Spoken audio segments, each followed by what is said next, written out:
మనము ఈరోజు air pollution effect on the kids, చిన్నపిల్లల మీద ఎయిర్ పొల్యూషన్ ఎఫెక్ట్ ఎలా ఉంటుందో తెలుసుకుందాం.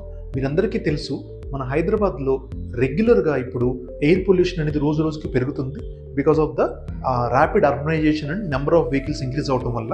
సో ఇలా ఇంక్రీజ్ అవటం వల్ల మనము కిడ్స్ మీద ఎఫెక్ట్, అడల్ట్స్ మీద ఎలాగో పడుతుంది, కిడ్స్ మీద ఎఫెక్ట్ ఏముంటుంది, ఏ కారణాలు, ఏ ప్రాబ్లమ్స్ వచ్చే అవకాశం ఉంది.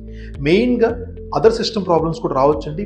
మెయిన్గా వచ్చేది రెస్పిరేటరీ ఇష్యూ, లంగ్ ఇష్యూ, ఊపిరితిత్తుల మీద ప్రభావం పడుతుంది. ఒకటి, ఊపిరితిత్తుల్లో ఏ ప్రాబ్లమ్స్ వచ్చే అవకాశం ఉంటుంది. ఎవరికైతే ఎగ్జిస్టింగ్ ప్రాబ్లమ్స్ లేని కిడ్స్కి న్యూమోనియా, కొత్తగా న్యూమోనియా, నెమ్ము వచ్చే అవకాశం ఉంటుంది. And different kinds of viral infections వచ్చే అవకాశం ఎక్కువగా ఉంటుంది. 3, ఎవరికైతే ఫ్యామిలీ హిస్టరీ ఆస్తమా లేకపోయినా కూడా వాళ్ళకి చైల్డ్హుడ్ ఆస్తమా వచ్చే అవకాశం అనేది చాలా ఎక్కువగా ఉంటుంది ఈ ఎయిర్ పొల్యూషన్ వల్ల.